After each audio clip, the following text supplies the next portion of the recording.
నిన్న BJP office మీదకి కాంగ్రెస్ నాయకులు వెళ్ళి దాడులు చేసిరు.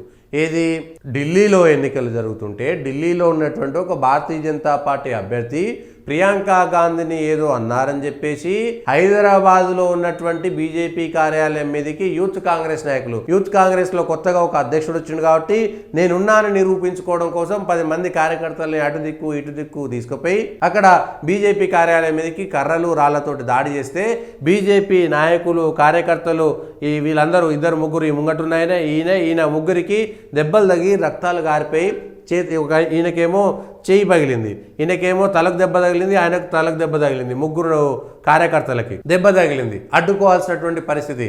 నిరసన వ్యక్తం చేయడానికి ధర్నా చౌక్ ఉన్నది, ధర్నా చౌక్లో చేసుకోవచ్చు. బీజేపీ కార్యాలయం ముంగట కూర్చొని గాంధీ భవను గాంధీకి సంబంధించినటువంటి కార్యకర్తలు మరి గాంధీ తరహాలో ఉండాలి కదా,